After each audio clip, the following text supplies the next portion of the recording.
नमस्कार। अब हम आपको बताएंगे क्लास 10th लेसन नंबर 1 वास्तविक संख्या के विषय में। आखिर वास्तविक संख्या है क्या, वास्तविक संख्या किसे कहते हैं। तो सबसे आपका फर्स्ट लेसन है, इसको आप समझिएगा। देखिए, वास्तविक संख्याएं की जो परिभाषा होती है, वास्तविक संख्याओं को इंग्लिश में रियल नंबर कहते हैं। इसकी परिभाषा होती है वह संख्या जिसे हम परमेय और अपरमेय संख्या के रूप में लिख सकते हैं। हम कह सकते हैं कि परमेय और अपरमेय संख्या के संयुक्त रूप को वास्तविक संख्या कहते हैं। तो वास्तविक संख्या में जो परमेय और अपरमेय रहेगी वो सभी क्या है, वास्तविक संख्या कहलाती हैं।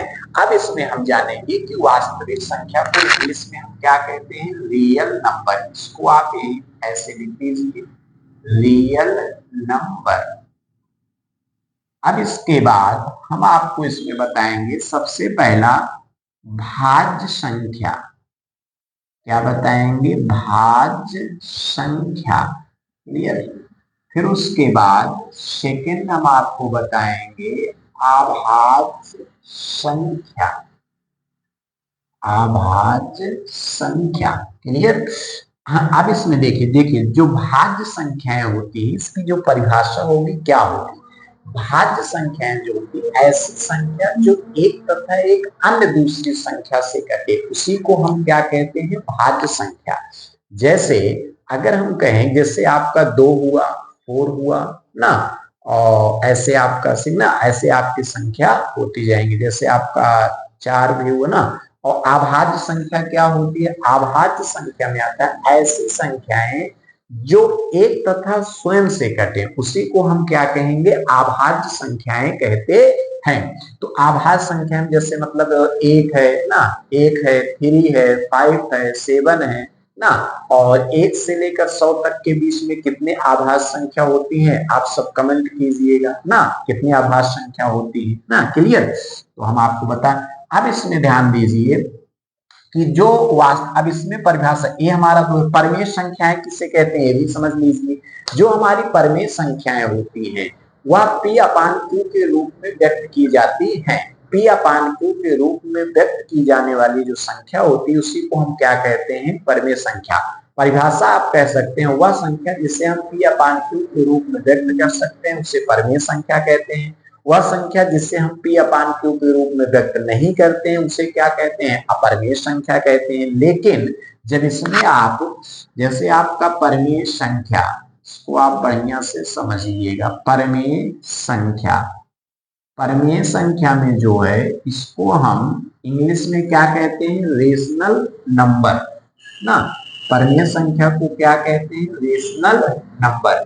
परमेय संख्या, इसमें हम लिखेंगे Q बराबर नहीं होगा किसके, 0 के। जैसे हम लिखें 1/2, यह एक परमेय संख्या है। लेकिन अगर यही संख्या 0 के बराबर हो जाए, a, तो ये आपका परमेय संख्या नहीं है, क्योंकि इसको जब हल करेंगे तो ये आएगा इन्फिनिटिव। 1/0 का मतलब होता है इन्फिनिटिव, अपरिभाषित संख्या। ये 0 के बराबर तो हो ही नहीं रहा है। अब सेकंड जो हमारा आता है वो क्या होता है, अपरिमेय संख्या। ये क्या होता है, अपरिमेय संख्या।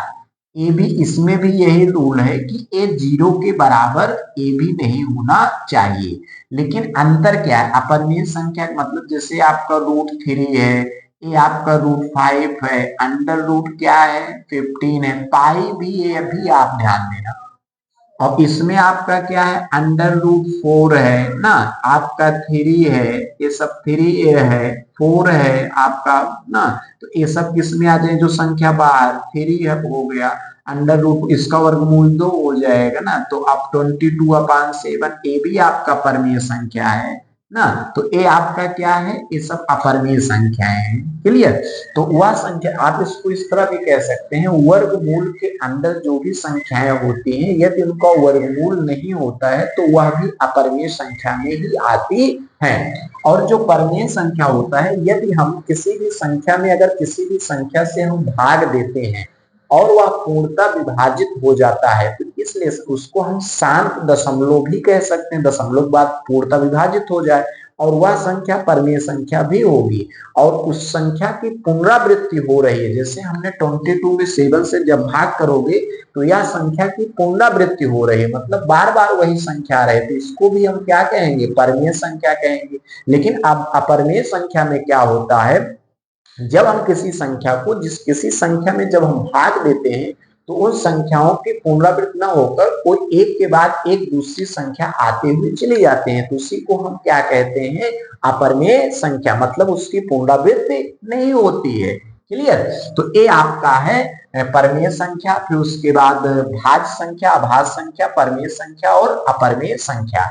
इस लेसन में आपको इतनी चार, और इसके पहले जो 9th में आपने संख्या पद्धति के विषय में पढ़ा था उसमें भी पूरी परिभाषा हमने आपको बताया था। क्लियर। तो इसी प्रकार से इसको आप खूब बढ़िया से समझना। अब इसके बाद